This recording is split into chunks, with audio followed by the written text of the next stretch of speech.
Welcome to the Antisocial Podcast, episode 10.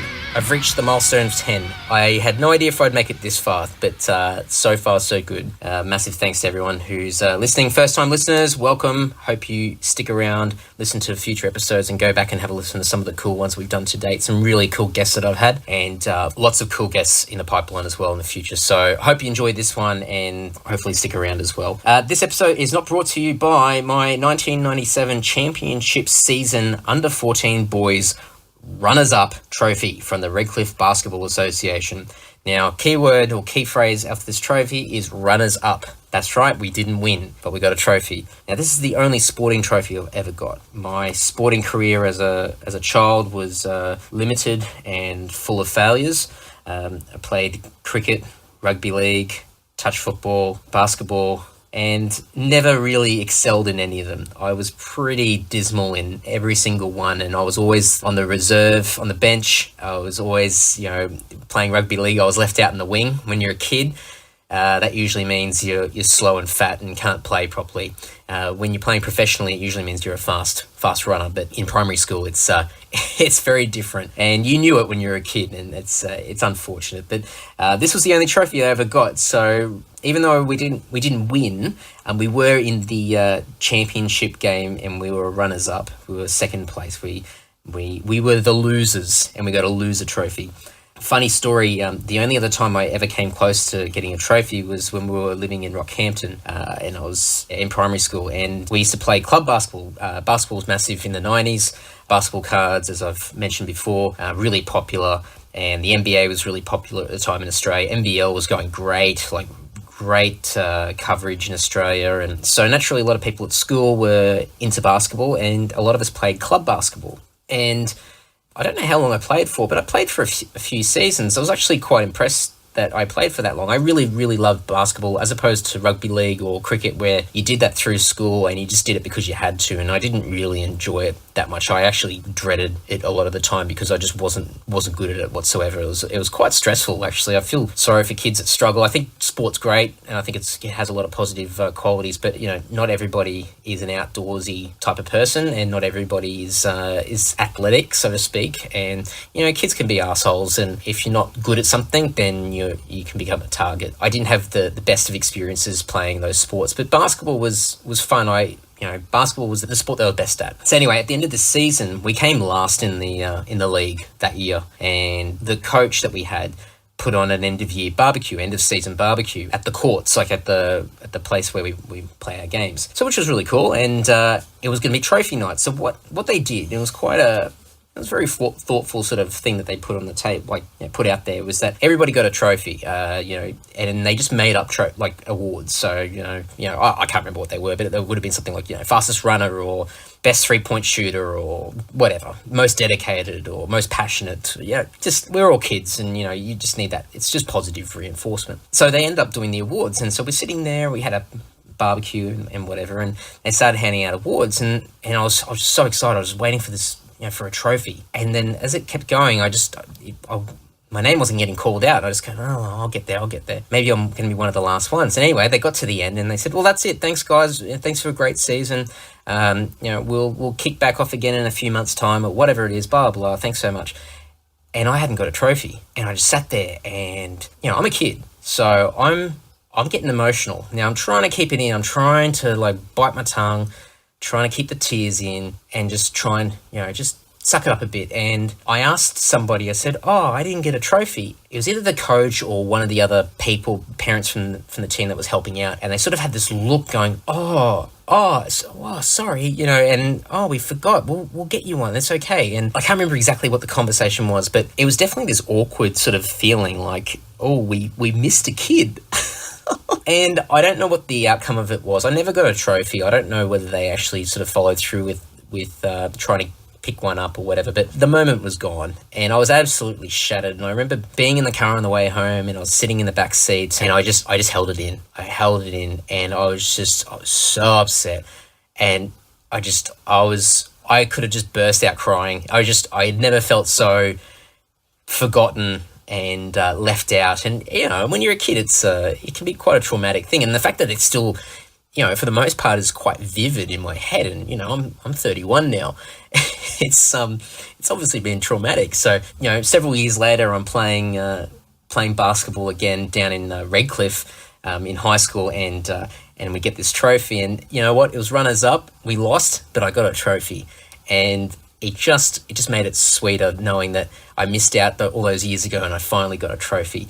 And it still sits on a shelf in my lounge room because, it's so pathetic in a way, but at the same time, it's a good laugh because I missed out from a trophy for coming last in a league. And this time I got a trophy for coming second out of an entire league. And it was only a small league, but we played the championship game. So, you know what? It was bittersweet. So this episode is not brought to you by my 1997 championship season under-14 boys runners-up trophy from the Redcliffe Basketball Association. I'll chuck a photo up of this bad boy onto the fake sponsors photo gallery on Facebook so you can check it out.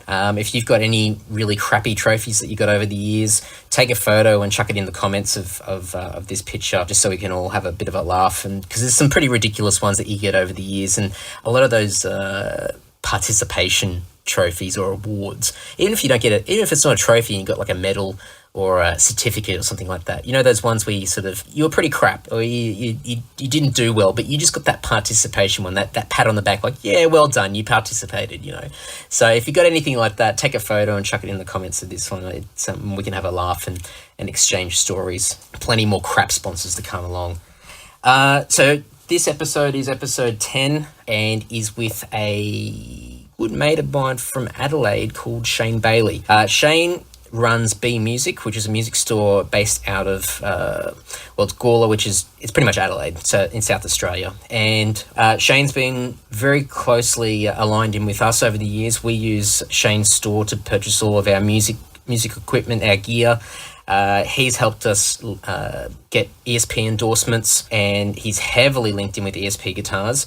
He's been the ESP Dealer of the Year for the last 10 years straight. He also has a heavy online presence, so which, naturally that's how we get all of our gear from him. Obviously, we can't just head over to Adelaide and go to his store. And he's got a lot of interesting stories. A lot of, he's an ex-musician.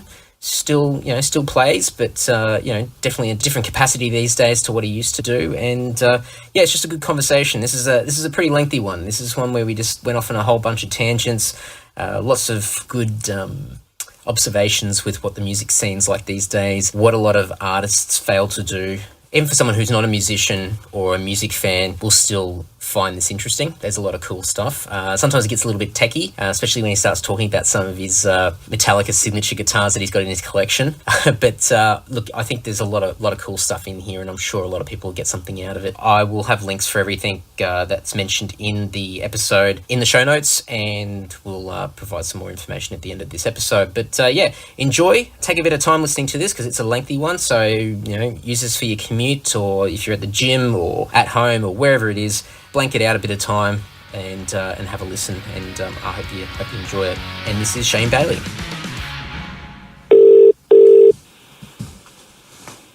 Hello, sir. That's working better. Takes me about 10 goes to get it working. That was only 3, so you're ahead of the game. Getting better. What's going on? I don't know, mate. I'm actually lying in bed. I'm wearing jeans and a silly top. This is going downhill already. Well, you just had a quantum computerist or something on, so may as well bring the level down with me. Sounds good. Well, I guess probably the first question I had for you, and this will probably set the tone of which direction we go with this, but can you describe to me what South Australia is like, and in particular where you live in Gore? And you can describe this in any way. You can take the serious path, or you can go the other way. Well, it's pretty slow. I live about 45 minutes from the city north, and Snowtown's about another 45 minutes, so dead in the middle of those two. That's for geographical reference. I lived down near the beach till I was about 12, 11, and then moved up here, the other side of the city, because my brother was getting older and there was not much down there at the time. Now it's all touristy and that, but back then it wasn't. And I went to school here and stayed here and worked mainly around here. No, when I left school I was working all over the place, but then when I got into teaching it was more around here. It's a lot of farming and shit like that. It's pretty laid back. People hang a lot of shit on it, but depends what you want out of it, I suppose. And it's cheaper to live, you know. You're not paying $1 million for a house with 4 bedrooms. And yeah, I still know all my mates I sort of grew up with, and some of them moved away, but most of them are still around. It's not a bad place to bring up kids and that, obviously. Probably better than most parts of Sydney anyway. Well, yeah, I only visited a few times. I went there for a wedding when we were about 18 or 19. We all went over there to Shell Harbour. Oh, yeah, yeah. At that stage is the closest I got, and that was through Dapto and all that sort of stuff. Yeah. Pretty interesting. Yeah. And that was the first experience of an RSL club, because they don't have them here. I mean, we didn't have pokies for here then either. It just didn't exist, you know. So we don't have big leagues clubs and shit like that there. It's completely different. And when pokies came in here, it sort of decimated live music, and it's coming back. It's come back in the last probably 10 years, but it didn't have a big impact initially. We've sort of only just been going through that probably in the last 10 years here, where the pokies have sort of come back in full force and ripped out a lot of live venues because it's far easier. Was it my understanding they used to only be exclusive to leagues clubs, or is that not been the case? I'm not sure what it was in New South Wales, but it's as far as I've always known, and you know, me being the young'un that I am. They're pretty much everywhere. I mean, they're in all bars and clubs, but I think it got to a point where a lot of live music started to sort of quieten down a bit, especially with the introduction of sort of, you know, Foxtel became a lot cheaper. Yeah. All the console games, your PlayStations and Xboxes and everything really started to become quite popular. So for a lot of people, it was easier just to stay at home and get pissed instead of going out into the city and catching public transport to see live music. Then it also impacts before that, because kids, you know, go hang out with your mates and play music as a you know, starting high school or halfway through high school, and you might have gone around your mates and jammed, but now they'll play each other on Battlefront or whatever they have, you know. They're not playing music as much in that regard. The ones that are doing it the same as we've done for generations, but I don't know that there's as many kids getting into the social aspect of playing together, if you know what I mean, like in playing music together. You know, they converse online and they shoot the shit out of each other online and all this sort of stuff. There's good and bad parts of technology, obviously. Yeah, I think it's definitely the case, and I think even thinking really simply with, you know, your smartphones and everything, people are more fixated with their faces in their phones, and I'm a sucker for that as well. And you find that you spend more time with your face in your phone than you do honing your craft or trying to find different things to develop and improve, and even from a social aspect as well. I think it's odd for me because I'm probably the age I was about. I must have been early 20s when mobile sort of started, but only sort of one of my mates had one, and you know, I'd have to remember his phone number to ring him up, you know, on a Friday night, where we're going, and he'd be the guy with the mobile phone, and it was like a brick. And he went to Sydney because it was the old Nokia with the snake game on it, and he got through in some radio competition, the best snake players. It was just fucking pixels of a black snake coming down some thing, and he had to play in a pool full of snakes or some shit to try and win some ultimate prize.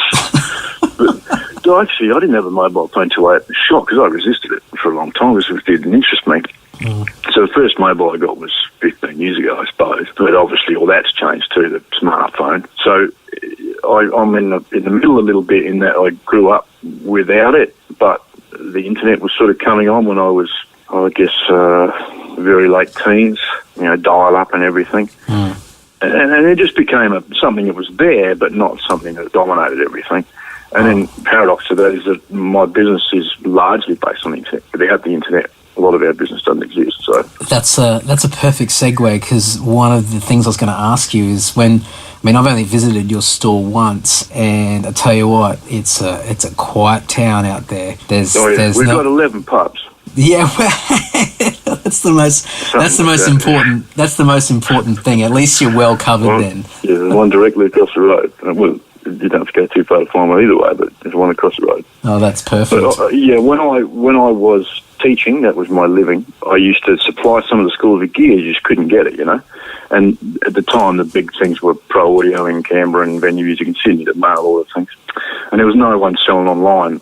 And you sort of started getting to the point of trying to find things overseas that you couldn't get here. So I actually existed online before the shop, with knowing that there was this building in the main street that I kind of wanted and knew of. And it used to be a music shop beforehand. I used to teach there for the guy.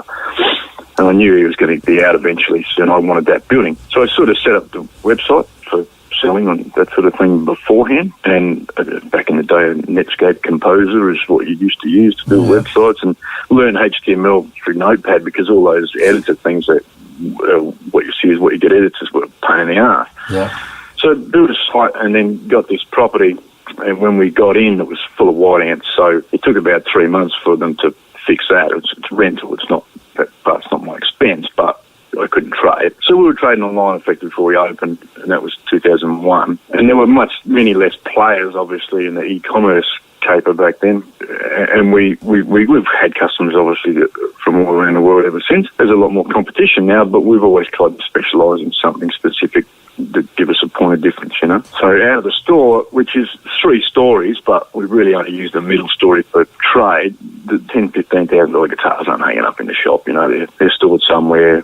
There's plenty of room for storage and security and all the rest of it. But people come for those sort of things, know what they're looking for, and, you know, you get your conversation going, even if you don't know who they are, and you show them around and show them all these things. And you can only fit so much stuff on a retail floor. Yeah. And it's not a big shop in that ground floor set up, and of course there's security issues as well. You know, people rip them off. So, you know, we do. It depends on the time of year. We're not purely online. We do probably half and half, and even then, the online. There's a guy that lives behind me that buys drumsticks online from us. I don't even know if he knows that we're in the main street. He literally, his back fence is on my back fence, and he gets them delivered. So go figure. Jeez. It's bizarre. You spun out the things that people buy online, either because they can't find them anywhere else, or they just couldn't be bothered. That's it, You know? and I think it's definitely the latter for a lot of times. Yeah. Yeah, on the way home, I thought he put them on his front step, and he probably thinks, fucking hell, it's lightning fast delivery from those guys. It's because a few... I was going to say, that's customer service. That way. Yeah, man. I never met the dude. I hear the Slipknot coming out of his place fairly often, but you know, never met him. And there's a couple of guys that initially bought like that, would buy online and then realise we're here, or they don't live far from here and then realise we're here. It's interesting to me, because obviously when you started buying online back in the day it was all almost Wild West. You knew everything about the person before you were willing to dish over your dough. Yeah. But people will buy from you, and then after they get it, go, oh, shit, I didn't realise you were there. Well, that's the first thing I'm going to find out is, to work out if this prick's legit. Where's his shop? You know, how do I get in touch with him if I need to get in touch with him? But I guess people are, I don't know, either more trusting or just more intuitively know that you're a genuine operation because you don't look dodgy, or they've seen your name around and they just don't place where you are. Oh, the name definitely helps getting a bit of branding out there. But I'm a sucker for that. I just automatically trust online business now, and I guess probably because I've been lucky, I haven't really been ripped off. So until that happens, I'll just blindly just throw money at random people on the internet and get the things that I want until it comes back and bites me on the ass. I guess it's a lot less prevalent these days. The scammers don't go to the trouble of building websites unless it's something like Olympic ticket scandal or something like that, where they're trying to ram people and set up a fake Olympic ticket site. There's no point in them going to the trouble of trying to set up a website, trying to get on Google, trying to get legit looking, when they can just send out Nigerian letters instead to a million people and see who bites. Do you have any reverse scamming methods for your Nigerian colleagues? Oh, I do enjoy that. It gives me great pleasure, but it's time-consuming. More time-consuming for me than it is for them, which is a stupid part about it. But, I've still got one on the go now, but I haven't written back to her. She was dying, but she managed to live every time I write back. She's still going. Oh, good on her. I'll get to her eventually. Oh, she's fighting a good fight, But that I mean, that's as old as the internet, you know. It is, so it is. you used to go to great lengths. They're onto you now. You used to get them to take a photo with a loaf of bread on their head or a fish down their pants or something, just to prove that they're taking the picture. You know, oh, you've got to prove to me that you are the Reverend Mugabe. So if you were to place a trout halfway down your trousers and hold this sign up, which might have had a veiled picture of a penis on it or something, and they would do it, you know, to try and prove that. But it was never them. It was some other poor sap from their village. You could tell that this guy's like, what the fuck am I doing? You know, he's getting this picture took.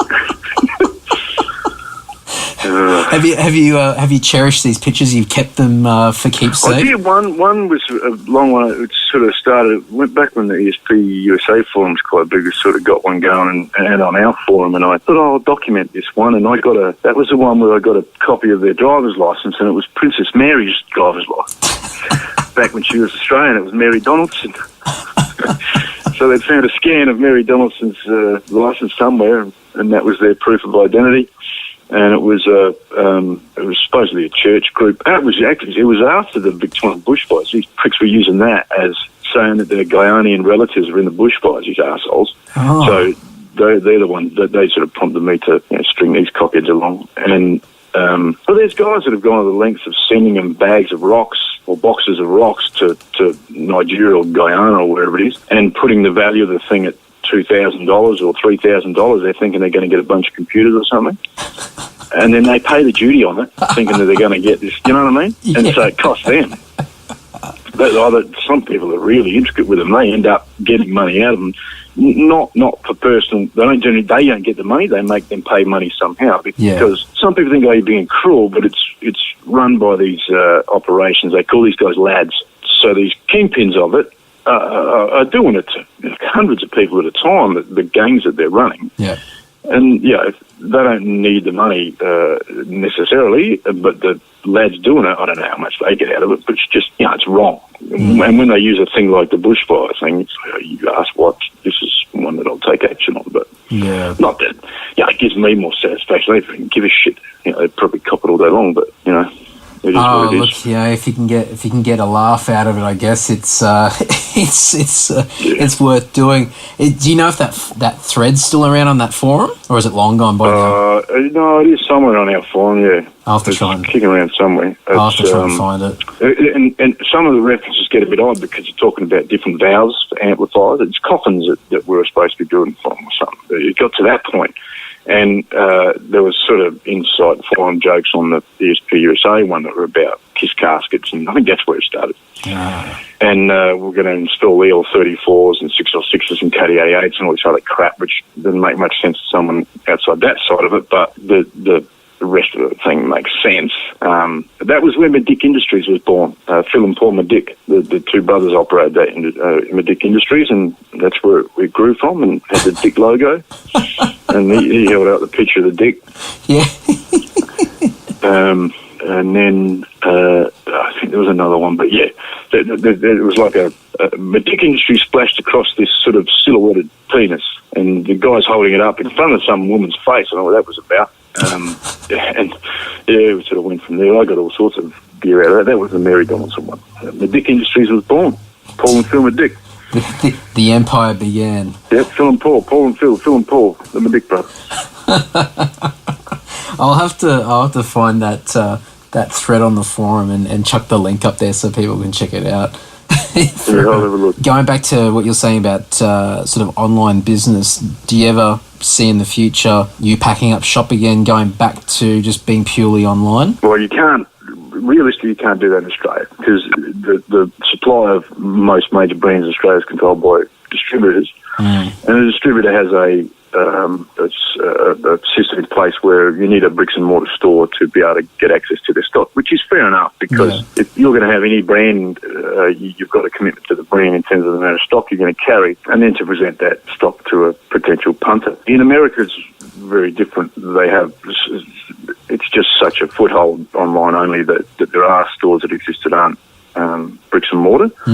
It's a different setup there completely, but here in Australia, because of the distributors control it, if you have a brand that isn't represented like that, it is quite interesting. If if you take a smaller brand who, say, doesn't have a distributor in Australia, people think that, the distributors are making all the money and why don't we cut them out and all that sort of thing. And it is a wonderful thing to think of. But brands that aren't represented by distributors aren't as widely consumed.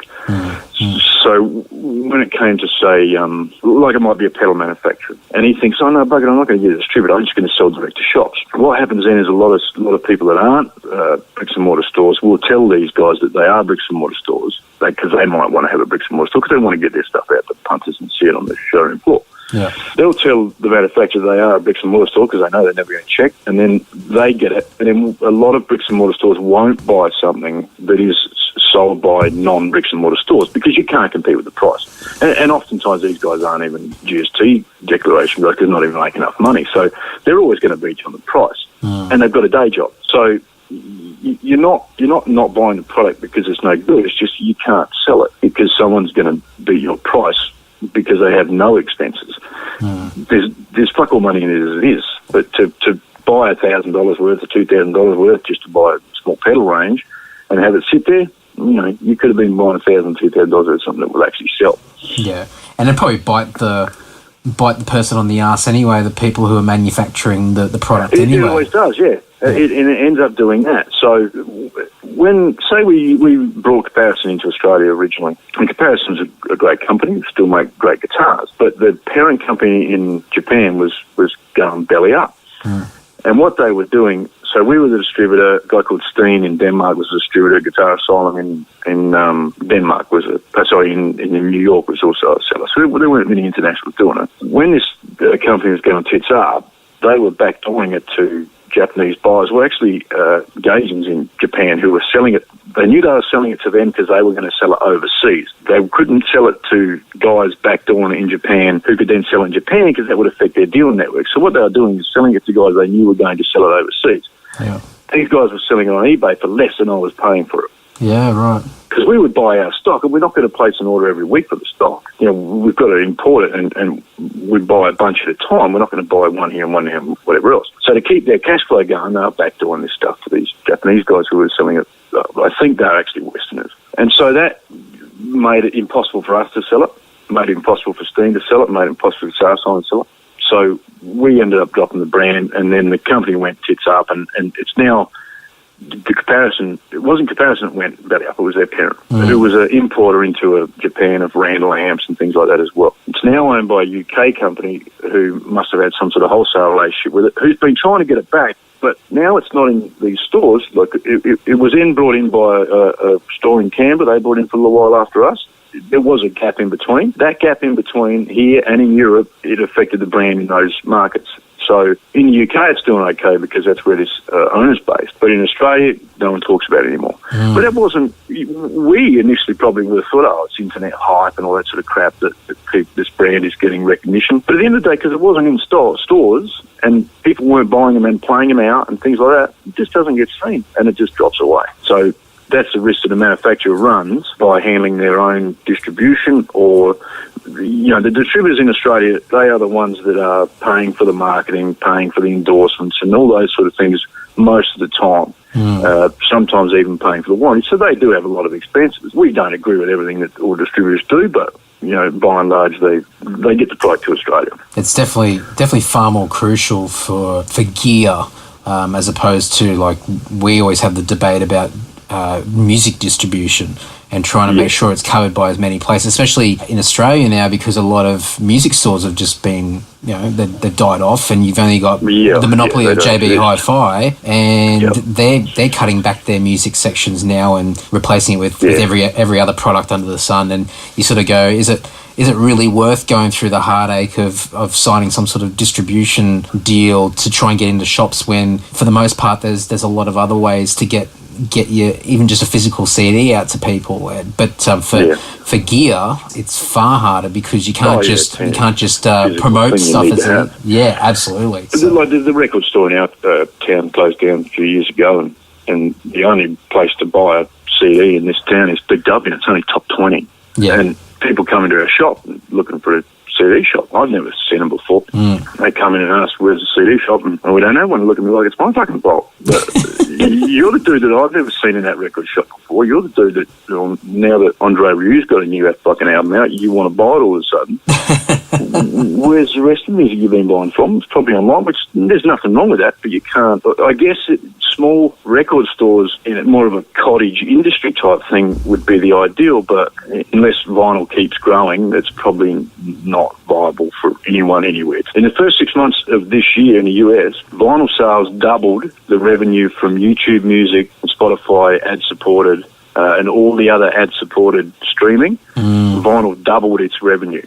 To the artist. Now, you wouldn't think that. Your vinyl's growing 50%, but you think that, Spotify's the new saviour and all this sort of bullshit. They're paying back fuck all to the industry in their ad-supported revenue. So vinyl keeps growing, or people start wanting a tangible product again, one that they can open up a gatefold and, consume it in the way we used to. There's no point to have a record shop. And for you, like, where are you going to put it? Like you say, unless there's a dedicated shops that are doing and presenting it the way you want it presented, there's no benefit to you. That's it. And like most of the stores that still exist anyway, and the ones that are credible and are worthwhile for your time are independent stores, and they're ones that you can deal with directly. You don't have to be through a distributor with a ridiculous deal where they're getting cuts off your album, whatever. You can deal directly to them, export straight through wholesale. They can take a bunch of copies. If you want to, depending on the place, you can do some sort of consignment deal, but most places are pretty good, depending on your reputation as a band and your profile. Most places are at least willing to trial it with a couple of copies, then you go from there, and it's a lot more DIY and a lot more work. I mean, you're not palming it off to a distribution company, but you get a lot more return out of it in that sense. In some ways, it's also weeded out those stores that you might have done a consignment deal with, or even those small labels that you might have done a consignment deal with who never presented your product. Absolutely, that's a shitty operation. Definitely. I think with the independent stores that are still around, and there's not many left, I reckon you'll probably find there'll be a couple that will pop up and reopen, or new stores will open. But because, as you said, with the vinyl thing, there's definitely a resurgence with it, and I think people, as you said, are after the tangible stuff again. And any of these successful ventures, they can't just afford to be your stock standard CD record store with a bunch of racks and that's it. You're gonna have to, like, there's a place in Sydney here, Utopia Records, and they really sort of have a variety of different things, memorabilia and merchandise as well as your music, and they do all their band in-store signings. They're heavily involved with the live scene and promoters and whatnot, so they bring a whole experience to the store where people actually go there on a social basis to meet up with people. Like a destination store with absolutely. How the department stores would reference it. That's it, and that's what a lot of stores used to be. I mean, even 10, 15 years ago, when I was living in Brisbane, there was a couple of really great stores, and for a kid going into the city for the day with a couple of mates, you would just go and hang out in these stores and talk to the people in there, or just start making conversation and discovering new music and bands and buying crappy CDs from the bargain bin because they got a great album cover, and then crying on the way home when you realise it's shit. But it was all part of the experience. Like Van Halen 3 when you picked up I remember buying that from HMV because it was $2, and I thought, Van Halen, awesome, $2, and that was a regret. I had to wait till the day it come out, and wait, and you get a special tin with a pick in it and all this other shit, and I listened to it that day, and I reckon it's the last time I listened to it. But that happened. We did that in our own little town record store. There actually was 2 record stores here. It's not a big town. And you'd sort of bounce back and forth between the 2 depending on what they had. And I think I stopped shopping at one when it would have been Whitesnake's Slip of the Tongue album, my cassette, chewed up in the car. And, there's a certain sort of chew up to a tape that you can attribute to your machinery, and there's a chew up to a tape that you want to lay back on the manufacturing. So the pencil didn't fix it. So I took it back, and I asked the guy, can you help me? How can you buy stuff there all the time? Because this just shattered itself straight away. Oh, I'll see what I can do. I'll send it back to the company. Oh, it's a hassle and all the rest of it. I got it back sometime later and realised that I can't remember how I worked it out, but it was the old G-tape 90s or whatever we used to have. He's taped it on, because I could hear the click of the fucking double tape deck. He taped it onto a reel and put the reels inside the case and closed the case again. Arsehole. Oh, cassettes. And now they're coming back. Oh, they are. I went through a phase a few years ago when I was still in Brisbane, and they would have these big book fests, these charity book fests, and because cassettes, everyone's just trying to get rid of them and chuck them out, they'd have these trestle tables filled with cassettes, and that's how I discovered heaps of bands when I was sort of in my early teens, because they were like 10 cents a cassette. No one wanted them, so I just took a whole bunch of plastic bags and started filling these plastic bags up full of cassettes, and now I've got about 400 of the things, which I don't just sit on a shelf collecting dust, but that's how I discovered heaps of rock and metal stuff. It was fantastic. You had the whole Twisted Sister collection on cassette, and then I've still got all my double tape decks everywhere because I might have a use for them shortly. All these kids doing short runs of cassettes, they can come in my joint and I'll dub them all for them. See it, the limited edition cassette release, the cult like demo. I used to do 30, or Ian Hart's Wake are doing a run of 30 cassettes at the moment. I don't know what they're worth, but it's pretty, what's the word, cheesy sort of thing, I guess, but the kids never even knew what a cassette was. Yeah, so, that's it. Yes, why not? It's retro now, isn't it? And people love something retro. Jump on the bandwagon. Yeah, I've kept all my cassettes, but I'm the first one to admit they sound like shit.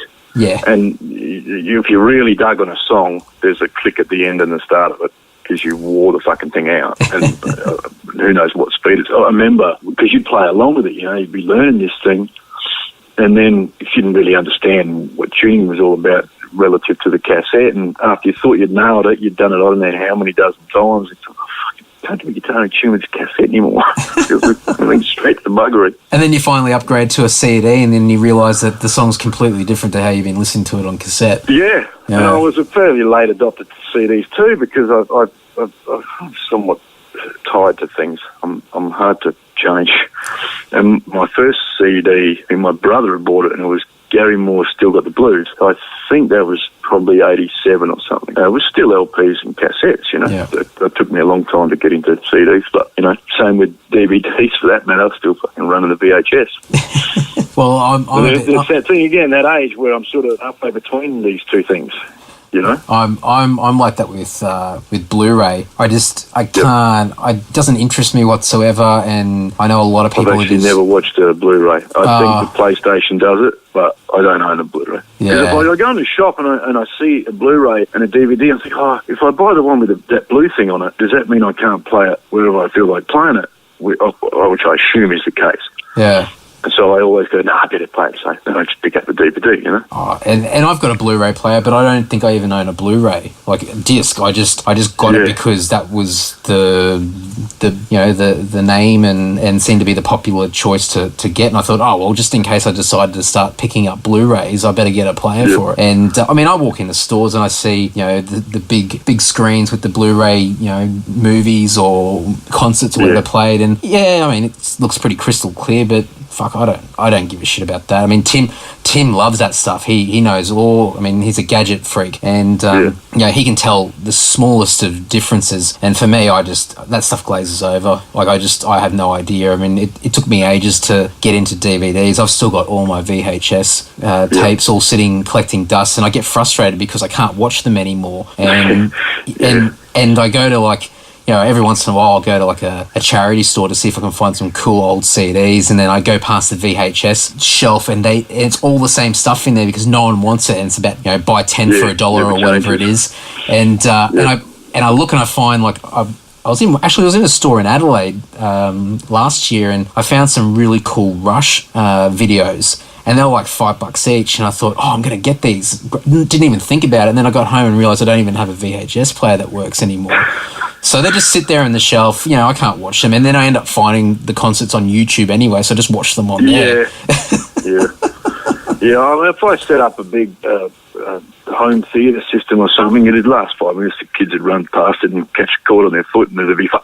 And my eyesight's pretty ratchet anyway, so I actually had a look at a 3D TV in the shop. They had that thing where you put your face on it, put your eyes up against this thing and see the 3D TV. It'd give me a headache straight away, because my eyes don't focus the same, both of them, I suppose. Kids are watching and going, I can see it looks like it's real or whatever, but they don't care, which is, I guess, why 3D TV didn't really last that long. Nah, too much of a wank, I think. I think they just went a little bit too Plus, far. a pair of glasses on that are, well, I assume they don't have cords hanging out of them, but that's how I pictured them, you know what I mean? I can't get any more than 6 feet from the TV because the cord's not long enough from the glasses. Oh, well, yeah, I don't know. It takes a bit of convincing for me to move up to the next format or the next thing that's in or whatever. I'm definitely not scrambling to move up in the tech world. If something works and it gets the job done and I enjoy it, then I'll usually just stick with that for as long as I possibly can before. I miss VHSs for being able to record things because I got a PVR, whatever they call it. I've used it twice because I never trust it. Yeah. And so I'll end up going back to see if it's recording. While I'm here, I might as well watch the fucking show. You know what I mean? I'll catch it another time, or I can get it on DVD, or we can probably see it on YouTube. Yeah, that's it. You find a way. You end up just it's not all that's cracked up to be. But look, everyone's different, I guess, and there's obviously a market for it. People are snapping this stuff up. I'd love to be able to experience that, what they do, and I guess I don't have the time either. But the last time I went to the cinema would have been with the kids for a movie, but before that, I was kind of infamous for having seen Broken Arrow, which is a movie a long time ago, which I won a free ticket to. And before that, the Full Monty. And that was my, which I think I went to with my now wife as a date. And I think that was kind of my movie experience. I don't like to sit down in the middle of the day doing nothing sort of thing. Because I guess I got so much to do, but it gets a bit sort of, I wonder what else I could be doing, you know what I mean? I'm sitting here for 2 hours. I'd love to be able to experience cinema like some people do. It looks cool, but it's not for me. Oh, definitely. Even at home, like I'll get a bunch of DVDs, or Jess, my fiance, will, and sitting on the couch, and I've got a laptop on my lap just typing away while I'm watching it, because I can't just stop and just watch something. And it might be interesting, it might be entertaining, but I can't justify just sitting there and just watching the TV. I've got to somehow do something else, and as soon as you start trying to do two things at once, it just goes downhill very quickly anwej. So some things I try and watch most things while I'm working, and I tried to do that with Game of Thrones, but 10 minutes after you looked away and you've looked up, and where the fuck did he go? Who's that bloke? Why has he got no head? How did that come about? I thought they liked each other, and some things you really got to follow, other things you can work. And I like the Ricky Gervais stuff because you miss some of the moments in what he does, like The Office and Extras and those sorts of things where he has those tender moments. And Derek, if you were just sort of glancing at it, you'd think that was just a piss take and a spoof, but occasionally he does some brilliant things. They're not literary masterpieces. They're just like everybody feels. You know what I mean? It's an everyman type thing. Well, I'm surprised that you've even joined the Netflix bandwagon, because I haven't even got that far yet. Well, it was free for 30 days, It was, and it was something I wanted to watch on it. Orange is the New Black. I've been talking about this, so I'll get this free 30 days. That part's not difficult. It's getting around to unsigning. So that's the only reason I'm a Netflix subscriber. That was like me with Foxtel years ago. I got a call out of the blue, and they were offering like $40 a month or whatever, and we'll give you the basic package plus an extra couple of packages on top of that, and that's it, and you got it for 12 months. I thought, fantastic. And then I got about, 6 months in, I thought, this is shit. It's just taking me twice as long to realise there's nothing on TV. And then I had to write out the contract, and then it got to the end of the 12 months, and it just became so difficult to try and unsign, like get off the contract, because you get lazy and you just get distracted and having to sit on the phone and go through that conversation. You just keep putting it off. And then eventually when you get on there, Foxtel were always notorious for this, because they would just throw everything at you to try and keep you there. And they'd be like, how about we give you the next 2 months free? No, it's okay. Well, look, how about we give you an extra 4 packages on top of it? You don't have to pay anything more. And, I know some people that was enough for them. They never look back. They're 10 years later, they're still with Foxtel, regardless with all the Netflix and everything else. They're just completely loyal and addicted to Foxtel. But we've had it for a long time. Your kids use it, but now they're on YouTube. They don't really watch it because of Disney Channel and all that sort of shit's on there. And they would, my eldest would watch it quite a bit, but my youngest, he used to, but now it's all YouTube, and he subscribes to these channels. They're like morning shows. They're full-blown morning shows, you know, that they're just on YouTube. It's fascinating. 2.5 million subscribers or some of these people. Mind-boggling. It's definitely the new platform, I think, you know, and anyone can launch their own series and show online and through these sort of community social networks and do it for very little instead of trying to get some sort of contract to be on a network or something like that. You can just do it yourself. So it's got its positives, but it also attracts a lot of shit as well, and you've got to sift through a lot of shit to try and find the gold. So yeah, a lot of people are fairly brutal on their commentary on things these days too. You know, I can't believe the way that, like an album will get released by a band, and you know, some guy has to tell you how shit you are. Like, it's like, to me, walking up to a guy in his face and yelling, "You are shit!" You know, your band sucks, whatever we used to. Of course we'd say that when fucking Saint Anger comes out. Of course we'll hang shit on Metallica. But I never wrote to Lars Ulrich and said, "You are shit," which is what they're doing when they're writing on their Instagram posts or their Twitter or Facebook or whatever. Oh, mind-boggling. It's the keyboard warrior. It's as soon as you're not in front of somebody anymore, you don't have to have that instant reaction from somebody else. You can tap away on your keyboard and send it off, and then and you can see a reaction, and that's it. How are they socially, those people? Oh, like, well, that's it. Like, you know, in person, a lot of social skills down the drain. They can't talk to people in person. They've lost all those skills, or for a lot of young kids that are growing up now, don't even have it. Have never developed the skills. They couldn't do. I couldn't. I just can't fathom it. I spoke to a band on Friday night about it, and I said, how do you switch off from this? This is because some of the stuff was brutal, and that's what we expect it, because these kids want an audience, or whoever does it, they want an audience. They think they're getting themselves an audience because other people must be going, "Yeah, I had it too. This guy's so cool because he's told them that their mates are shit." And they had released these 3 or 4 songs initially before the album came out, knowing the reaction that those specific songs would get, because they were their most different from their normal stuff, and they expected to get it all. But as I say, any publicity is good publicity, I guess. But I couldn't sit down and read it. I don't think it's so personal. Some of it's fucking ridiculous. It's fucking music, for Christ's sake. Oh yeah. It's it in some cases it just goes next level shit, and it's and look, I know a lot of people who scour the internet looking for every single comment they possibly can, and then going out of their way to start internet wars with people to make sure that they try and prove a point. And there's always that there's a meme that floats around on the internet of this Down syndrome kid running through a tape, like and it says arguing on the internet is like running in the Special Olympics. Even if you win, you're still a retard.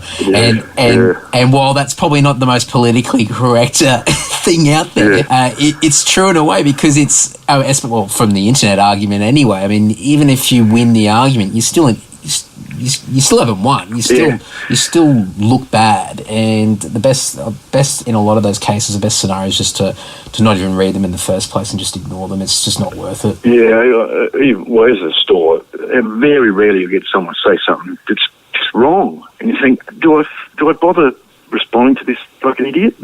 No, what you've said is absolute garbage, but fuck it. I start typing it out and then I go, what's the point? You know, he's going to tell me that this pickup is this pickup, and that's the end of the story. But because I'm not supposed to have an opinion, because I'm the guy who runs the store, and I'm living in fucking Tahiti on weekends, and I've never seen thousands of pickups and thousands of guitars over my time, whatever. The one guitar this guy's got, he knows everything because of that one guitar. Yeah, I can't argue with him. Yeah, he's an expert. They've read something else on the internet from someone else who agrees with them, therefore it's factual. Yeah.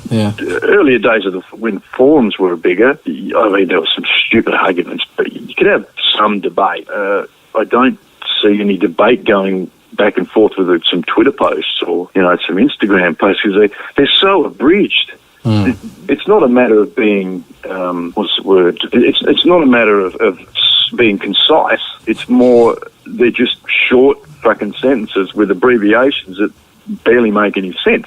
On a forum, there would be expanded upon, and there could be some debate, and then oftentimes have come to a consensus or concede points back and forth, but there's just not enough attention to do that. Nah, not at all. And it's, I mean, we've seen it before. You post something up, and then you just get this random person that's come out of nowhere, and they just write fag or shit or something like that, and you laugh and you go, who's this guy? And so you go and click on their little link to their profile, and you have a look, and you're trying to see who, like, you know, if it's on Facebook, you're looking for like mutual friends, trying to work it out, and you just can't see any link to anybody, because usually for us, anyone who usually hangs shit on us, there's usually some vague link there somewhere where we can usually work it out, and we can understand why that person's getting butthurt over something, because maybe they played a show with us ages ago and we didn't go out of our way to go up and say hi to them, or maybe somebody we started speaking to one of their girlfriends 10 years ago and they got shitty over that and they've held it against us, you know, forever since then. But every once in a while you just get this completely random person out of nowhere, and you just don't know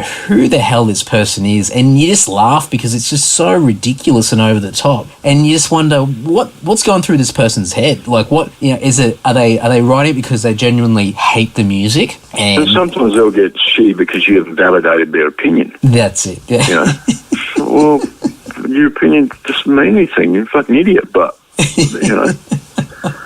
You want me to reply to your post, do you? You want me to tell you, I'm sorry that you feel that the music is not for you. Perhaps we should change it to something more to your liking. Next time, what would you suggest we do? You know, if you haven't written that back, then you don't care about your fans or bizarre. Oh, yeah. There's some. That's the problem with the internet, is that you don't need a license to get on there, and every moron has got access to a smartphone now, or, you know, a laptop or whatever. So it's easier than ever to be connected and interact with people. And I mean, Facebook's the prime example of this. I mean, when I was growing up, you know, you, and like most people, you're taught to respect your elders, and there's always this mentality that if you're older, even if it's a year older than you are, or 10, 15, 20 years, that there's automatically this wisdom attached to age. And so as soon as someone's a little bit older than you, then you associate that person knows more than you, they're wiser, they're more mature, etc., etc. And as I grew up, I sort of realised that wasn't the case, but it really got highlighted when Facebook took off, because then you suddenly had these people that were attempting to write, so people who couldn't spell properly or string a sentence together. So that was one thing which sort of just blew my mind. And then when all the opinions started coming out, and the day-to-day dribble of this is what I do on a day-to-day basis, and because it's so instant, people don't think about what they're writing. They just write without thinking. And so every single thought that's going through their head of, I just went and took a shit, or, you know, I just had this food, or just coming out on the keyboard. Yeah, that's it. Or fuck those Muslims, or whatever it is. And you sort of just go, oh my God, like, well, this person I've got along with, I've had, you know, beers at a show and I've known for years, and this comes out of their mouth, and when you're in a social setting and you're face to face with someone, the filter's there, and you think before you speak, because whatever you say, you're going to get an instant reaction from the person standing across from you. But when you're on your phone, that sense of reality is out the window. So you just type it and press send, and then it's gone. And so people don't think anymore. Oh yeah, and so I've just, over the last several years, I've disconnected from a lot of people that normally years ago I would have, you know, it's they're people that I need to look up to and respect, and I just sort of go, you know what, no way. It's a scary thing. So it's you see things that people think, fuck, I never knew you were into that, or you had that opinion. That's fucking wow, man. You know, phew. And I'd known a guy for a long time. Thinking, Jesus, man, you're not what I thought you were, but you don't really know. Like you say, in a social situation, they're not going to come out and say some of the things they do on there. I use the unfollow button quite a bit on Facebook, because you get a hint of something from somebody, and especially for me, if it's somebody that I associate with in real life, then if I get even a sniff of something, I'll just unfollow them, because, you know, if I've got to maintain some sort of relationship with somebody, I'd rather it be face to face. And if something does pop up, then you deal with it in person. But I don't want that sort of reputation to be tarnished because of some stupid post on Facebook. So those people that I've got some sort of connection with, I'll just unfollow if they start talking shit, because it's just not worth it. It just does your head in. I'll have no friends left if I keep doing it. Well, then you can come back as a troll. Yeah, well, that's it. Yeah, definitely. I do a bit of that anyway. I guess for all the bad things, there's plenty of good come from the internet, especially for younger bands. It's remarkable to me how they've adopted it for their benefit, created their own networking they've almost created their own tour paths. You know, there's places that never got played before. They've hooked up with someone here, or we've got a band, we've got a hall here, and they created a new network of opportunities to play, which started, I guess, back at MySpace. You know, they're very good at marketing themselves online. They know who to reach and how to reach them, and you know, they can do a lot of it DIY, which was much more difficult to do beforehand. And they still work just as hard, or if not harder, but just a different way of doing it. I assume it's very different to the days of Azriel's Monkey. Yeah, that was one of them. I wanted to call it Four-Ass Monkey. I don't know why. I had a picture of a monkey with four asses in my mind. I don't know how that come about, I don't know either. But so we compromised into Azrael from the Smurfs or something. Right. That was the last grand. That was with a girl singer who ended up in the first series of Pop Stars. Actually, went to Sydney and did the whole, the last final 24 or whatever it was, and she couldn't dance, and she sort of came back and suggested it was a bit sleazy over there, you know what I'm saying? A couple of days before that, Misdemeanor was the first one though. Yeah. However, it was Mr. as in M-R, M-E-A-N-A. How good's that? Hey? Very witty. Fucking oath. And it was a bit of a cop theme that the singer used to wear a pair of jolpers, like the mounted sort of policeman. Yep. And so tight, apparently, that you could tell he was a Catholic. He is now, well, he went on to, I found out sort of after he'd done it, he was some sort of marketing manager for Samsung in the UK. He did the whole David Beckham thing in the London Olympics and all that shit, because they sponsored the London Olympics. He's the guy, like the marketing guy, the head of marketing for Samsung in the UK. Well, you got to start somewhere, and definitely a pivotal point to moulding his career. There's a jolpers every time. It had to be. I mean, it smacks of confidence, so obviously he's taken it all their way up to there. Character building. Works for someone else now, but yeah, we that was our growing up together playing, so we were just scraping together what gear you could, and did a Cass single, double A side. It was called Stand Tall, I believe.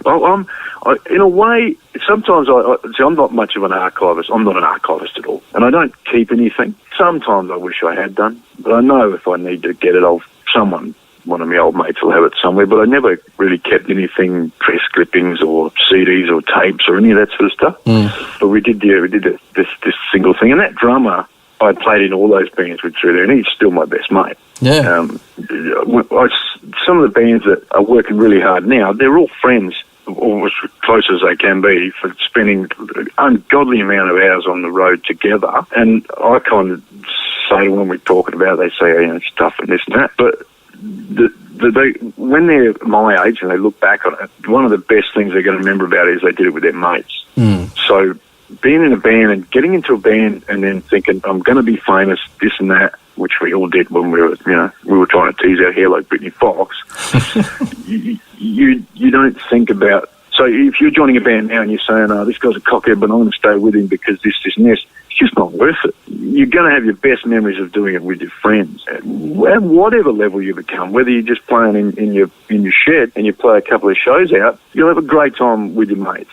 And those guys are still mates, a couple of those bands, or three or four of them. One or two lost here and there, but by and large, I think it's 50% of their success is the fact that, or probably more. You try and find 4 or 5 people that you're going to get along with in those quarters with those pressures on you, because they're not earning fuck all money, these guys. That's part of the secret to their success.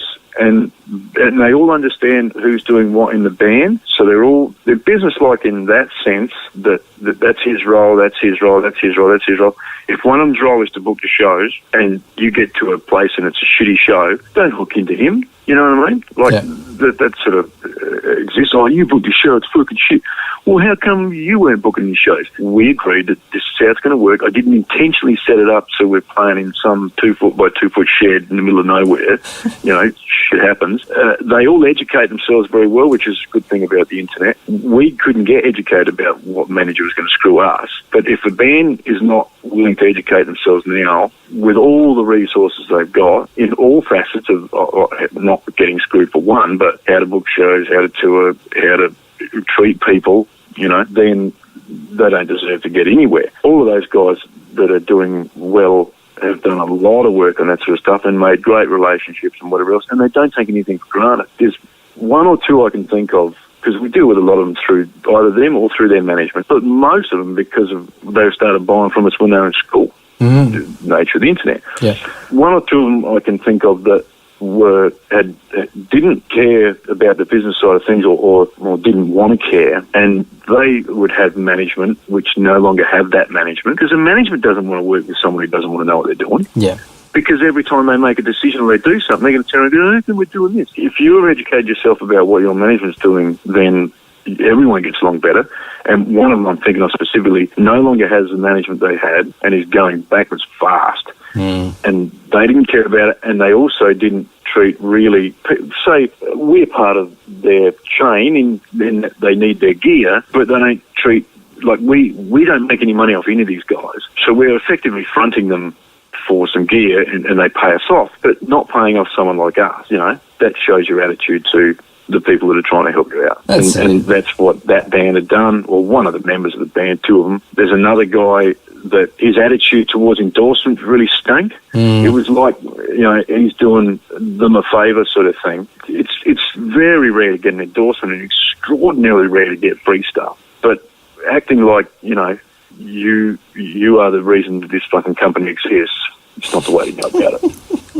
It's a two-way street. I know quite a few people that fit that last category for sure. It's frustrating. I mean, especially from our point of view, I guess.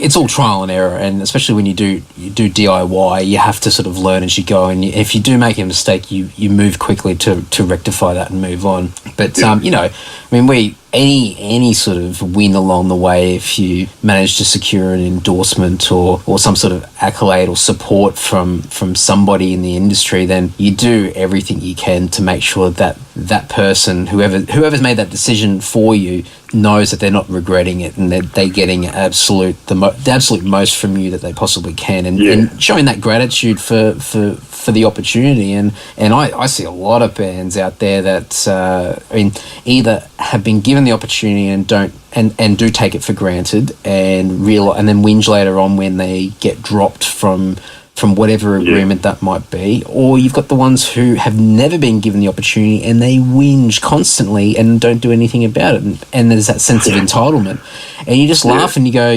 you're whinging because you're not getting anything, but by whinging you're guaranteeing you'll never get anything. You're not doing anything to help yourself. Probably 5 or 6 years ago, it became, I don't know what happened, but I guess it was an emergency in a new scene, and there was a lot of them that felt entitled to it. Now, just about all of them are good with it, whether they are wised up to it or it's just the people that the brands have chosen. I guess maybe it's probably the latter, that they've weeded out all of those people that take it for granted.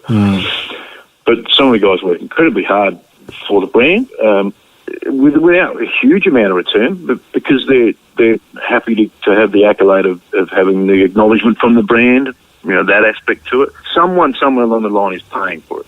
Yeah. Some of these people don't understand that. So if it's a local level of endorsement, it could be the distributors paying for it. There's no money from the manufacturer. It could be a store-level endorsement where the store's actually paying for it. Somebody has to pay for it. Very, very rarely does the manufacturer pay for it. Yeah.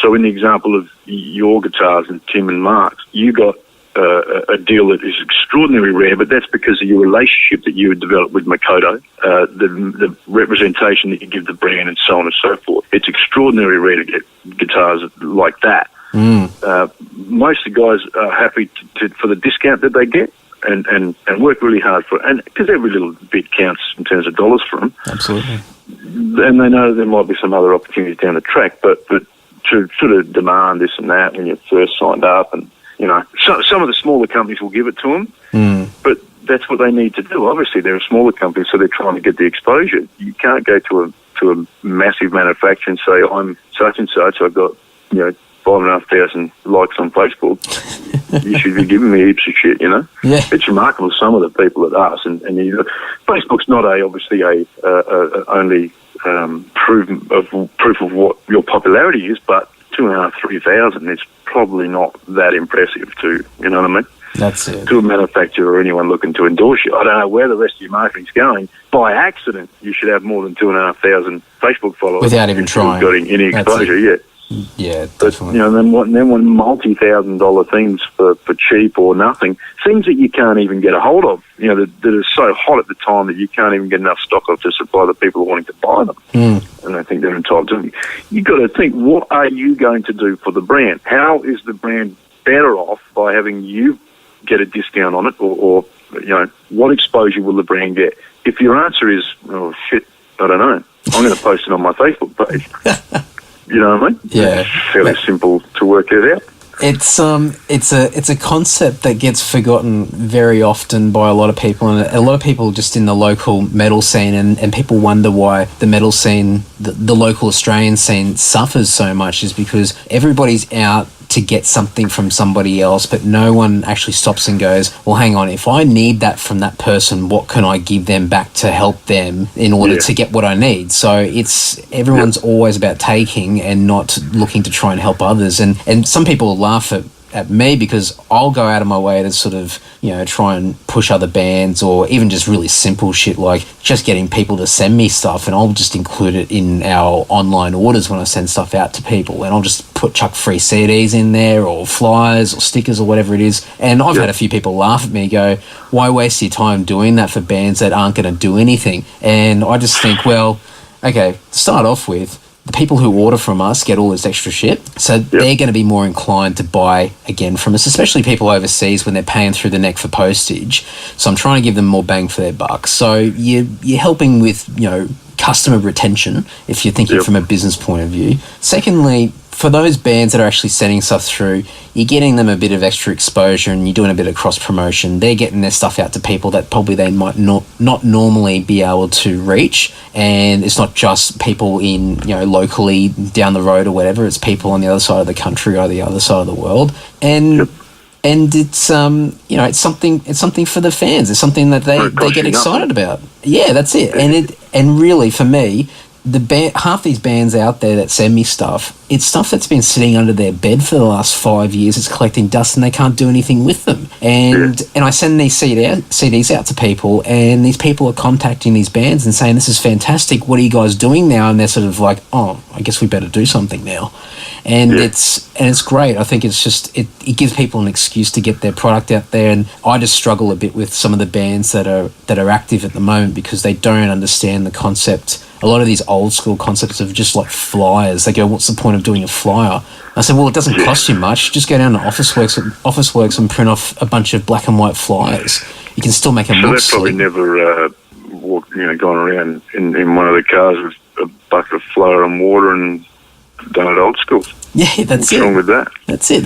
And we still, I mean, I preach about flyers a lot. I'll go and get a bunch printed up, and I don't do it as much as I used to, but I still, every once in a while, if we've got something coming up, that I'll go to an international show after it all finishes and stand out the front and hand out flyers. And people go, why do you waste your time? If you're handing out 1,000 flyers, maybe 50 people will keep them. I said, well, that's 50 more people that we didn't have beforehand. And half the time it's purely a social networking tool anyway. You're out there and people see you out there, and you start having conversations with people, you interact with people, and it just opens more doors up. It's just, I think it's just common sense. From the same individuals who might have a Facebook page, or back in the MySpace days, or they've got a Twitter account or an Instagram account. Are they not aware that they're trying to pluck a handful of people out of the billions that are on those networks? It's no different to you standing at the front handing out flyers, or us. We have a website, we might get 1 million hits. Converting that into sales, it's not 1 million sales. It's a small percentage of it, but that's the whole point. That's it. You know, you've got to be there to get that, whatever you get out of it. That's it. And you got to cover as many bases as you can. You can't just focus on one thing. I see people that, you know, announce a tour or whatever, and they just stick to Facebook and that's it. And if you're not on Facebook or it doesn't show up in your news feed, then tough, you don't know about it. And they get shitty when no one rocks up to their shows. Facebook's brutal for it's that. It's worse than ever. a show being put on by a footy club out of town here, about half an hour north of here, earlier this year, and it was a big sort of lineup of bands. It was sort of 90s bands, and I thought, geez, all I saw was a Facebook post about it. And this thing was an expensive production, so they were going to bust people out there and all the rest of it was going to make them a squillion dollars, All I saw was a Facebook post about it. No advertising even in the local press, and I thought, oh shit, this is going to go tits up badly and it's going to burn someone. Turns out they had 30 pre-sales for this thing. This was a production that was going to cost them $75,000. I'm talking to big bands, these were. Yeah. And they were getting these bands to reform for this thing. One-off shows, a one-off show, 30 pre-sales. So they wrote it off, and it cost them about half that. I reckon they paid out about $40,000 to $45,000. It decimated that club, but no concept of the promotion as a promoter. Yeah. Let alone what we're talking about as a lower scale. This huge stakes, mind-boggling that someone can think that, well, I'll put it on fucking Facebook. Where is everyone? Yeah. How do you get 30 pre-sales? That's for the size of what these bands are. If I name them, I'll go too much detail, but it's even if you put an ad in the paper, you're going to get more than that. You might get a couple hundred pre-sales, but just one post on Facebook, expecting that to get shared. Just, can you share this, please? That's not how you promote the thing. If you want to make money out of it, then you're going to have to spend some money in that side of it, not just booking the bands and everything else that you've put on. Well, that's it. With a million other bands and people that are all trying to promote their things online, it's like, I'm sure you get the same. You log into Facebook and you see a million event invites, and half the time they're for things that aren't even in your local area. They're on the other side of the world or in another state. And so, if I'm sending out an invite to a show or whatever, you've got to try and work out a way that your event sticks out amongst the other 50 million that are getting sent to people. And so, you do the Facebook thing and you promote through there, but then you go out and try and find other ways. And you do street press, or you go out there and do, the old poll posters, or do the flyers, or whatever it is. And you just try a whole bunch of different avenues, and it's just a way to blanket approach it. And a lot of young bands now, it's dated and they think it doesn't work, and we're in the digital age, so they're stubborn in that sense, or more true to the fact, they're just fucking lazy. That's probably the biggest one. They're more concerned about what's going on. Around genres, in certain genres, as you were talking about, in specific genres in specific cities suffer issues, and it seems to be cyclical. Over time, they realise, shit, we need to communicate, we need to get along, and it becomes a community, and then it goes back to shit again. Some of the genres, like the hardcore guys, tend to really help each other out, right back to when they were releasing double A's together, and they're still thankful for those relationships that might have occurred 12, 13, 14 years ago. But I've always admired the way that they've gone about a lot of their business, in that they have built these networks. It's not my scene of music necessarily, it's not what I was into, but they work really hard. They build relationships, they're respectful, they network very, very well, they make wise decisions, and they educate themselves. If a band doesn't do that, really today, you've got no hope, because you're not just going to get plucked out of obscurity by a record company. It's not, well, fucking hell. How many decades do you have to go back to actually for that to be something that existed, you know what I mean? That's it. You've got, as you said earlier on, it's there's too many resources at your fingertips. You can't afford to be ignorant to all these things. And if you end up suffering due to something like that, where you could have easily avoided it, then I guess it's probably something that's not, I shouldn't say deserved, but it's to be expected if you don't spend the time and the research to go out there and find out the ins and outs. Yeah, I still have people come to the shop, they're young bands, and they're coming to their parents and say, such and such, this label that I've never heard of saw us at such and such a show, and they want to sign us. What do you mean sign you? Like, sign you to a record contract. With due respect, you're 14 or 15, you're just learning. Yeah. You're nothing special. What does this contract exactly entail? And the parents go, no, they want to sign them. I said, well, who's looked at this contract? And what it turns out to be is I've got a studio, so what I'll do is I'll record you and I'll only charge you X amount of dollars, and so that'll be your EP, and then I'll get it into record stores, and they list 2 record stores. Yeah. You know what I mean? So what they've actually gone is they've gone to a show, an underage show. There's 6 bands there. Gone to every band there and thought, I'll get $1,000 out of these guys, do a short little 2-day EP, run in my home studio, and that's the end of it. Some of them actually signing them in perpetuity, but that's just lunacy. Yeah. But the parents are all excited, which sometimes I feel bad telling them. You know, I'm saying, look, I understand how excited you are, and I hand them Shane Simpson's music business book.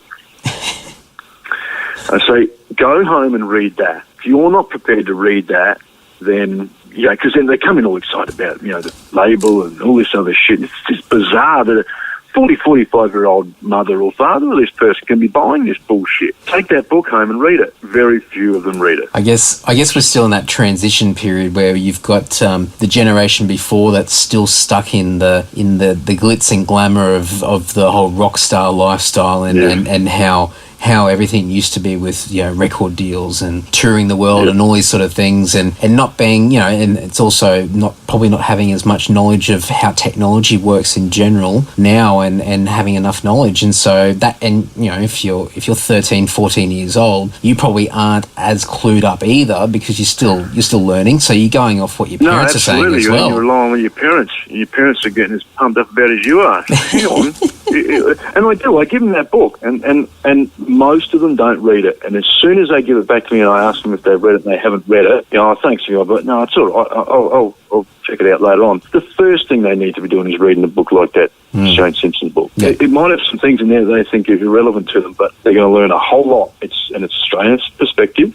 There was a girl that these people wanted to sign her. It was from one of these sort of Search the Stars type of deals. And I'd given the book to my mother knows, and I gave the book to my mum and told her, tell them to read this thing, because she's thinking that she's going to be big and everything else. This is the mother.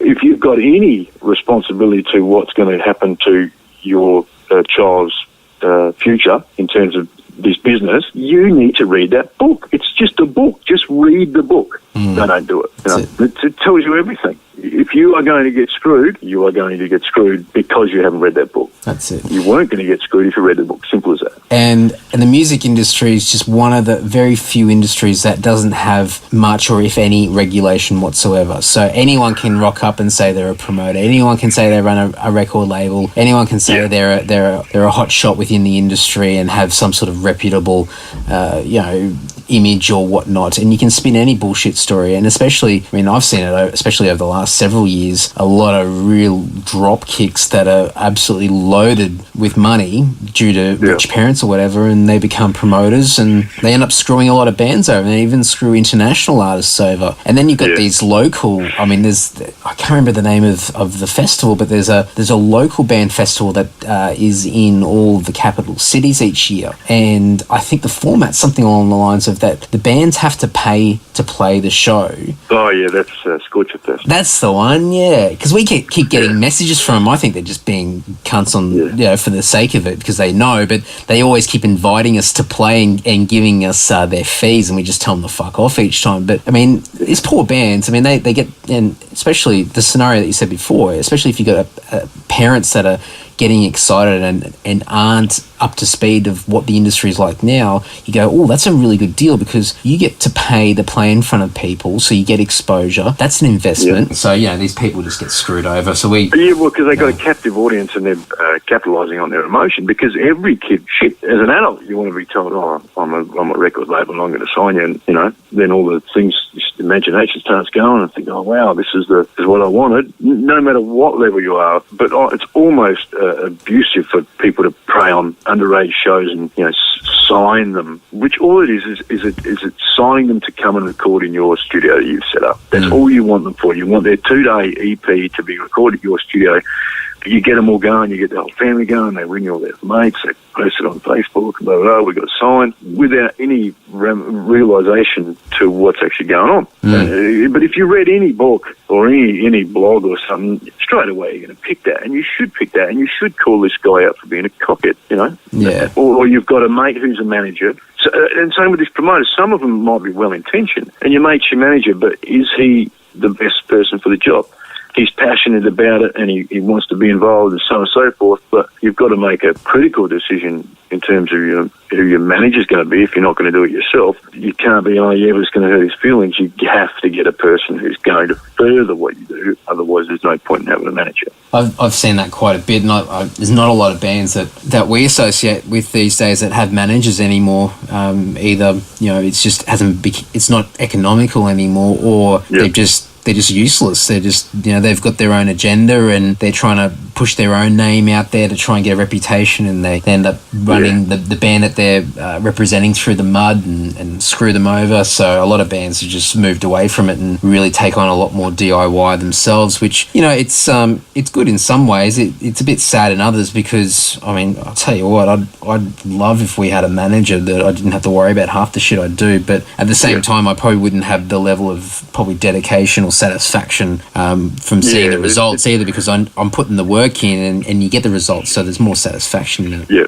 it's very rare for bigger bands to be self-managed. Some do it, but some of them have been very, very well or ably assisted because of their management, and those best management companies aren't looking for you. You've got to get into them. All the ones that are good are not hanging around an underage show in the middle of nowhere looking to sign you up for a 2-day EP recording thing. That is not, what good managers are doing. And there's some management companies now that are very impressive the way they go about this stuff. Very, very impressive. A lot of different stuff to what previously used to be done. A lot of good connections, a lot of respect for the bands, a lot of respect. And it becomes a two-way street. And they tend to work with the bands that know why they're making decisions they're doing, or, why they're having to do this and why they're having to do that. So they all get along and it goes very well. Yeah. But self-managing is a big job, and some of them do it only because I think organically they have done that. They've always done that, and they've got to a certain point. Well, with this big now, is a manager going to do much more for us? We've got relationships in place with people in all these different territories, and the way we've gone about it's always worked so far. We've learned as we've gone along, and we're now at a certain level that we can manage our affairs anyway. Well, that's it. And the other side of it is that you've got bands that are self-managed and they reach a particular point where they plateau. They don't have the resources to be able to take it to that next level, and that's in those situations. That's when a reputable manager or management company can assist and help a band to get over that hump. And I'd say those resources are generally contacts. Yeah, absolutely. Yeah, absolutely. Nothing more, nothing less. And some of those bands that are self-managed struggle to find slots in the oddest places. You'd think that they're a big band and they're playing these big shows, but in certain territories they've got no relationship with anyone. So they haven't had any success in terms of visiting those areas. But in other areas they're fucking humongous. Just relationships. That's it. A lot of schmoozing. That's it. Ass kissing. We won't go into that particular comment any further. How long have you been playing then with Warp Dungeon beforehand? When did you join? What year? The end of 2005, so almost 10 years. Oh shit! I know. Yeah. So because I met Tim through Dak, who was working at Dynamic at the time, and we were clearing out Jacksons. It was when Fender bought Jackson. Yeah. And he said, you need this guitarist. I might be into one of the Jacksons we had. It was Stu when he was playing with Dungeon, I guess. Yeah. So that must have been 2002, maybe. Yeah. And then, were you lived in Brisbane, didn't you, before that? Yeah. Yeah, I was up in Brisbane. And you were pretty active on the forum. Yeah. I reckon that I remember. Did you play bass before you played guitar, or did you? Oh well, yeah, played guitar first, and then switched over to bass, and then. So I think I remember the transition when you came in, because you were like effectively a big fan type thing. Was that how it went about? Yeah, because I chatted to Tim quite a bit over the years online, and then I came down to Sydney a few times just to see shows and whatever, and I was just the young drunk that would rock up in and annoy everyone. And then actually it was 2005 when the guys went to Europe and did the tour with Megadeth, and I just happened to be planning to go to Europe that year, and I managed to obviously say the right things, and they let me tag along with them, and I did the lights for all the shows, and by the end of the tour, the band was beginning to fall apart, and it was more or less, do you want to join Dungeon? And I went, does that mean I have to move? And then by several months later, bags are packed and I'm coming down to Sydney, so I quit the job and gave it a shot, and then sort of never looked back after that, and sort of everything sort of worked out reasonably well since then, so it's been quite good. But I think I've known Tim since 2000 or 2001, it was more or less just sort of a fan and just one of those annoying dickhead young drunks at gigs having a great time and annoying everyone, and then I sort of went from there, just a lot of schmoozing and getting in people's ears and annoying them until they probably just let me tag along just to shut me up, I guess. Yeah, well, I think there's been an unbroken relationship ever since then, I guess, but it was Stu and then Mark. Yeah. There was no one in between, was it? It was Stu straight to Mark, wasn't it? We had another guy. Oh, no, was it one in between? Yeah, we had Mav there for a little bit. The guy who looked like Slash, yeah. Yeah, that's right, yeah. Yeah, and then and he was in for actually Mav was only in for about a year. Actually, probably a year. And then Mark came in after that. So Mark's probably about 8 years with the band now. So yeah, time flies. Fucking oath. Yeah, definitely. Yeah. One thing that I missed before I was going to ask you about, and I won't take up too much more of your time, but the whole relationship with ESP, I was going to ask how did that all start, but the first question I've got is how the hell do you get Dealer of the Year 10 years in a row? Is this a bit of a mafia trick that you got where you just sort of intimidate everyone else and just eliminate the competition? Well, when we first started doing so, it was actually 2005 we started doing them, and then so that wasn't a full calendar year because CMI had then got the distribution off of what was Venue Music back then, who was sort of on the slide, and so CMI picked up it as an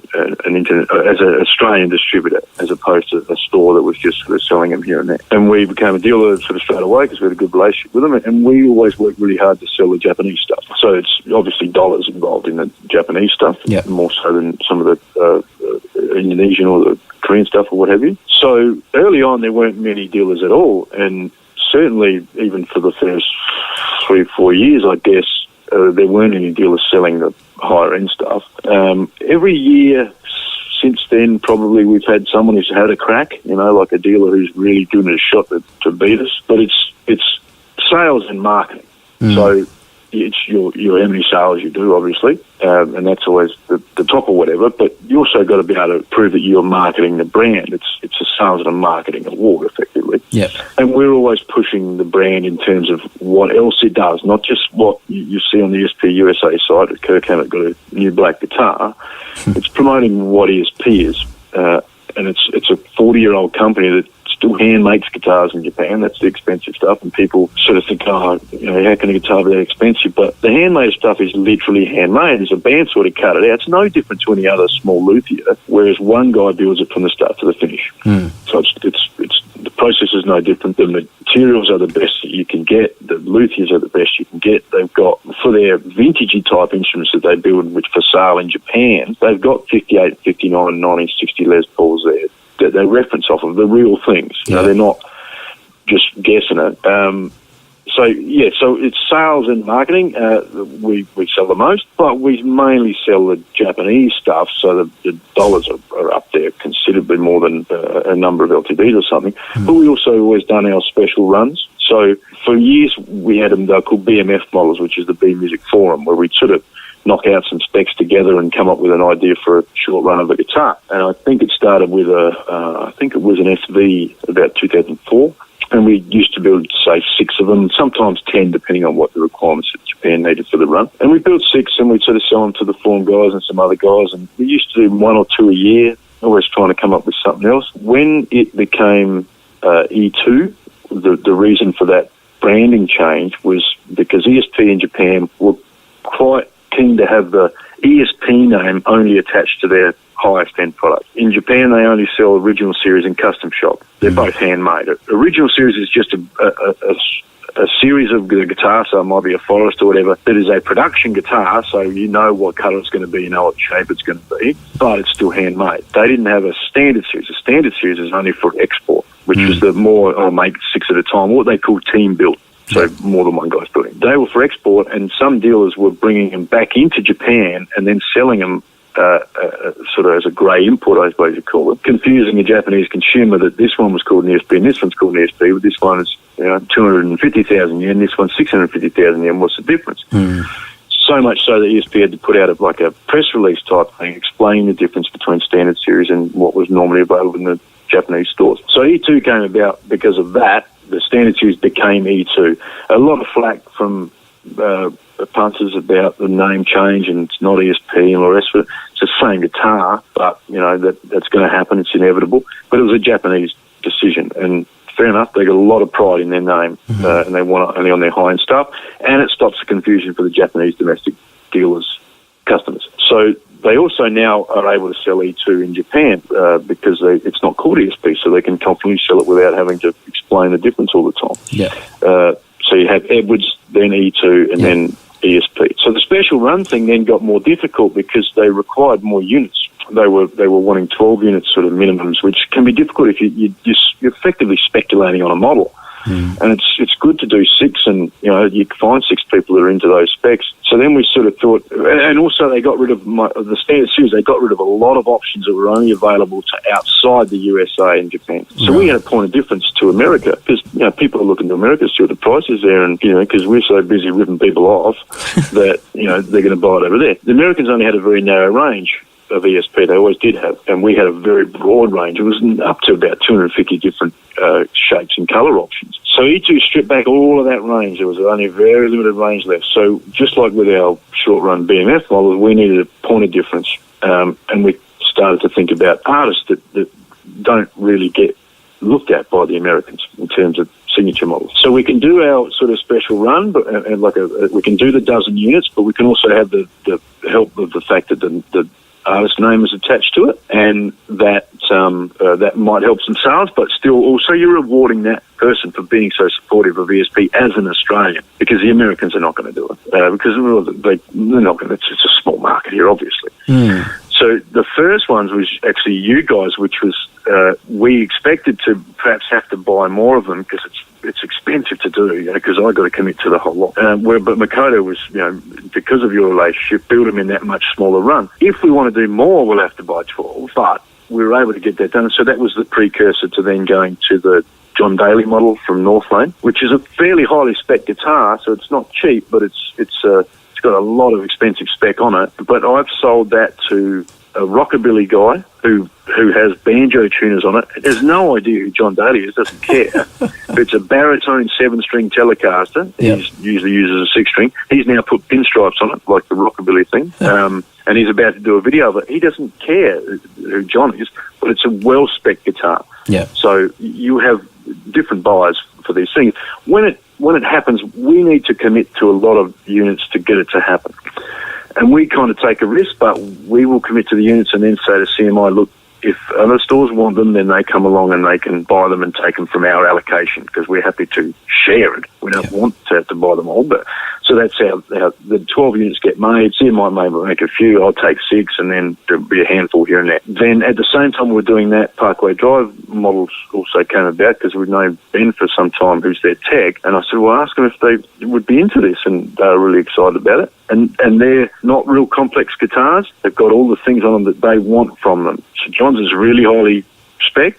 Death and Luke's are much simpler. Horizon string through and a Mirage string through and pair of humbuckers neck through. Whereas John had the nitro finish and he had the bare knuckle pickups and the Shayla Haynes bridge and baritone and all the rest of it. Yeah.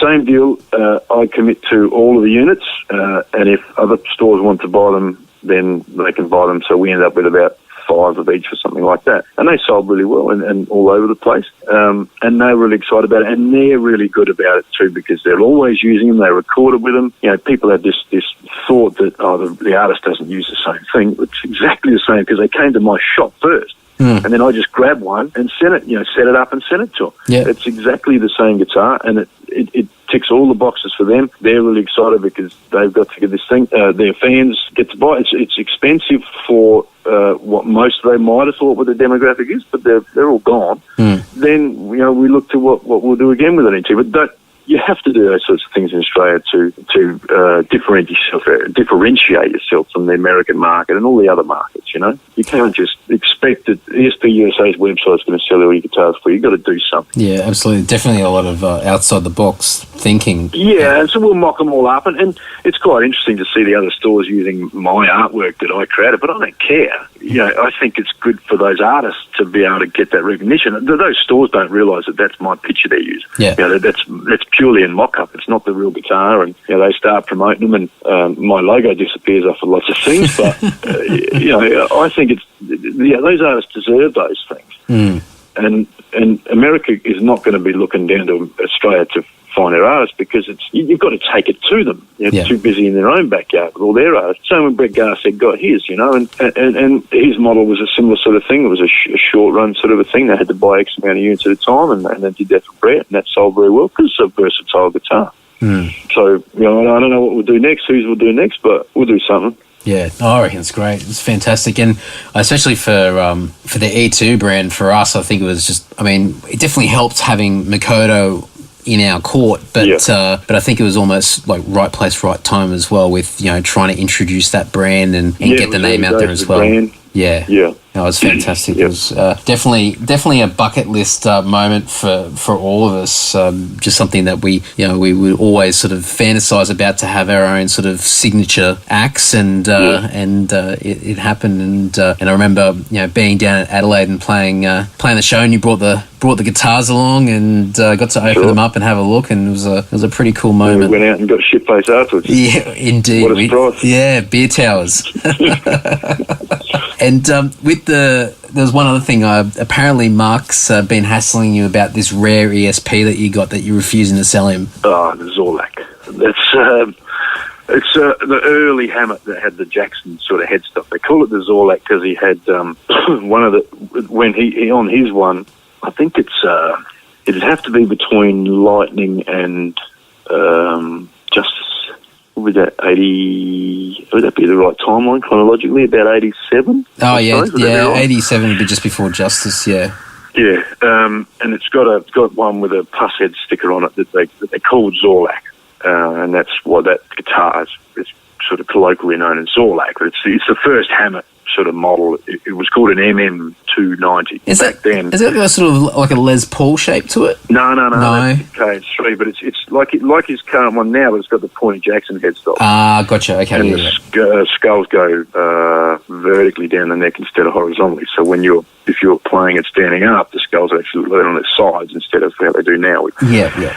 So they used to call them, when they had a signature guitar in Japan, MM was Metallica Mirage, and 290 was 290,000 yen. Just like the MX, the guitar that's no longer mentioned or made, the Hetfield Explorer, the classic Gibson shape, is the MX Metallica Explorer. Used to be 250,000 yen. Now they're 650,000 yen, if you can get them. Yeah, that's right. They're astronaut. They're all custom shop stuff. Yeah. MS 495 was a Metallica Mirage Slayer, like a Jeff Hanneman model. 495 JH, 495,000 yen. The early Kerry King Crackle V was the BC, before the BC Rich days. That was called a KKV 380 or something like that. It was an extraordinarily expensive instrument back then, which would have been, it's in the 90s, so about 97 maybe, I think. It was 380,000 yen, which is what now about $4,500 today. Yeah. 20 years ago or more. Hang on, 16 years ago. So the only guitar that expensive up until recent times, where everything's gone really expensive, was, say, the Michael Amott Ninja when he was with ESP, the custom shop one, was about 395,000 yen. So put that into perspective, Michael Amott, right back to when Kerry King was in Slayer, his guitar back then was the same price as Michael Amott's was. Yeah. When he was with ESP with Arch Enemy. Yeah. A very rare guitar, sought after for Slayer collectors. I got a lot of Jeff Hanneman models, but You never realised these things were going to be rare until something controversial happened, or they got withdrawn because of something, or the colour got changed. You don't set out to buy guitars that are going to be limited unless you've got a lot of money. Like if a guitar is one of 25, it's going to be very expensive. If you know that going into it, right? Then and people say, "Oh, will it be worth money in the future to me?" But I'm not a stock advisor. I will tell them that I don't know, but the chances are that in 20 years when you go to sell your one, there'll still be 25 of them around, but it'll be harder to find them. It's not like when your grandmother had your dad's, your grandfather's Les Paul under the bed. They made 2,000 of them, but now they've only found X amount of them because things got chucked out. If you spend $25,000 on a guitar today, your whole fucking family knows it's going to be worth money, and your kids and your grandkids. You know what I mean? They're not going to be let to forget the fact this is expensive. Don't fuck this up. Yeah. So the rarity factor is going to cost you money to begin with. Yeah.